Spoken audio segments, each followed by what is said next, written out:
नमस्कार दोस्तों, मेरे चैनल विकीज़ स्टोरीज़ में आपका एक बार फिर से स्वागत है।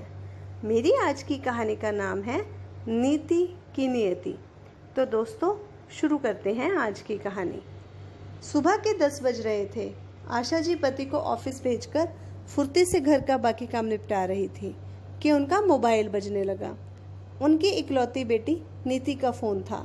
अभी 6 महीने ही हुए थे नीति की शादी को। फ़ोन देखकर आशा जी का दिल ज़ोरों से धड़कने लगा। उन्हें पता था नीति इस शादी से खुश नहीं है।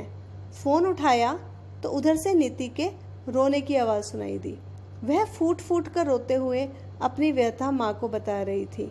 माँ, विनय रोज़ लड़ते हैं मुझसे, घर में कैद कर रखा है। आज मैंने इंटरव्यू देने जाना था, कितना कहा मेरे साथ चलो, पर नहीं माने। और तो और उन्होंने आज मुझ पर हाथ भी उठाया। माँ, मैं क्या करूँ? आप प्लीज़ मुझे वापस बुला लो, नहीं तो मैं खुदकुशी कर लूँगी। क्रोध और दुख से आशा जी का मुंह तपने लगा। उन्होंने नीति को तुरंत घर छोड़कर मायके आने के लिए कह दिया। नीति भी घर आने को तैयार हो गई। आज आशा जी को अपने पति पर बहुत गुस्सा आ रहा था। सबने मना किया था इस शादी के लिए, पर वह नहीं माने। विनय कहीं से भी किसी को नीति की बराबरी का नहीं लग रहा था। कहाँ नीति परियों से सुंदर और कहाँ विनय काला और बदसूरत। उसका छोटा कद और चश्मा उसे और बदसूरत बना देता। नीति ने फिजिक्स से पोस्ट ग्रेजुएशन किया था और वहीं विनय 12वीं पास रेलवे में क्लर्क। स्टेटस के हिसाब से नीति के पिताजी रेलवे में ही अच्छे ओहदे पर थे। उनका रुतबा विनय से कहीं ऊंचा था। घर वालों ने कितना समझाया था, पर नीति के पिताजी बोले कि विनय से अच्छा लड़का नीति को कहीं नहीं मिल सकता। 15 दिनों में ही नीति और विनय की शादी सादे समारोह में करवा दी, यह कहकर कि लड़के वालों की कोई मांग तो है नहीं और विनय की माँ भी सख्त बीमार है। आज इस जल्दबाजी में की गई शादी का परिणाम उनकी बेटी भुगत रही थी। यह सब सोचते सोचते आशा जी की आंखें भर आईं। 2 घंटे बाद नीति घर आ गई। अपनी माँ के गले लगकर फूट फूट कर रोने लगी। रो रो कर उसका बुरा हाल था। आशा जी उसे अभी दिलासा दे ही रही थी कि तभी नीति के पिताजी ने गुस्से में तपतपाते हुए घर में कदम रखा। नीति को देखकर वे गुस्से से बोले, यहाँ क्या कर रही है तू? पापा, आज विनय ने मुझ पर हाथ उठाया, मैं अब उसके साथ नहीं रह सकती। नीति ने डरते डरते बोला। तो और कहाँ रहेगी? नीति के पिता चीख कर बोले। उनके तेवर देखकर दोनों माँ बेटी डर गईं। मैं तुझे कह देता हूँ नीति, अगर तेरी वजह से उस भले मानस विनय को कुछ हुआ तो मैं तुझे जिंदा नहीं छोड़ूंगा। यह क्या कह रहे हैं आप? आशा जी बोली। अब भी उस विनय की तारीफदारी कर रहे हैं? हाँ करूँगा, और करूँ भी क्यों ना। मेरे लिए वह मेरे बेटे से बढ़कर है। नीति की माँ, आज मैं तुम्हें नीति की सच्चाई बताता हूँ। असल में तुम्हारी बेटी ने उन लोगों का जीना हराम कर रखा है। जब से यह उन लोगों के घर गई है, इसने उन लोगों का सुख चैन सब छीन लिया है। इसने आज तक विनय को वह मान सम्मान नहीं दिया जो एक पति को मिलना चाहिए। यह लड़की अपने रूप के मद में इतनी चूर है कि इसे लगता है विनय ने इससे शादी इसके रूप रंग को देखकर की थी।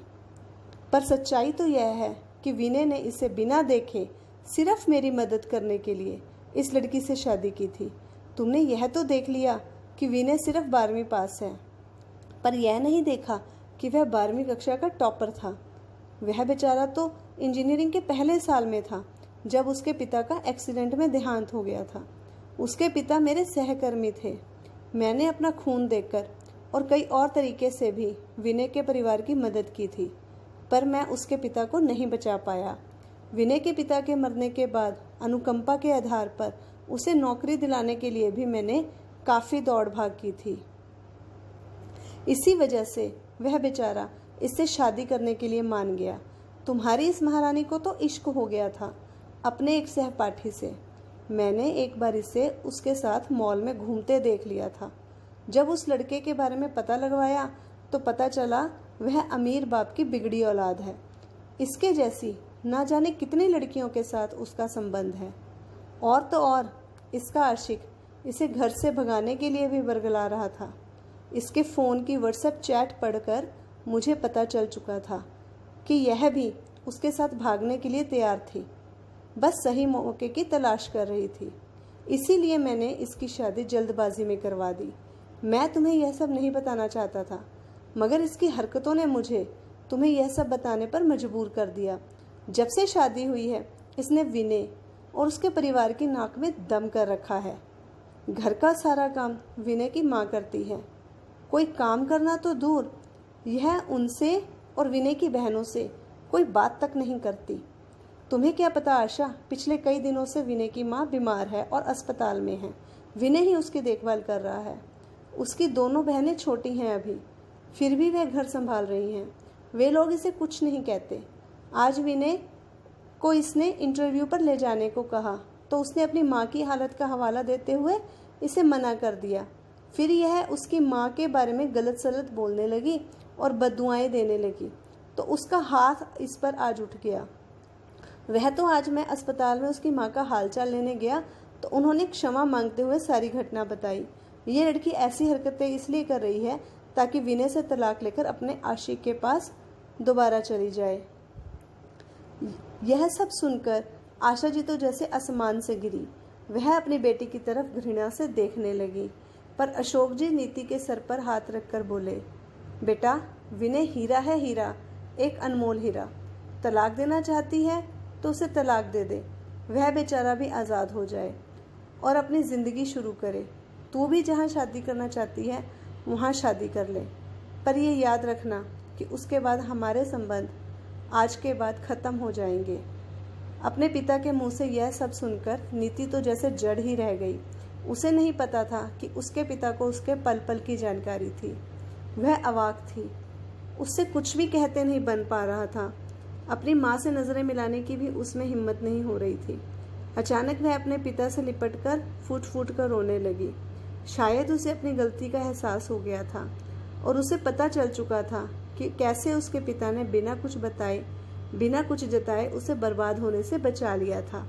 उसकी आंखों से आंसुओं की धारा लगातार बह रही थी और उसको समझ आ गया था कि विनय ही उसकी नियति है। तो दोस्तों, मेरी कहानी नीति की नियति आपको कैसी लगी कमेंट करके ज़रूर बताएं। यदि आपको मेरी कहानी अच्छी लगी हो तो इसे लाइक व शेयर ज़रूर करें और मेरे चैनल विकीज़ स्टोरीज़ को सब्सक्राइब करें। धन्यवाद।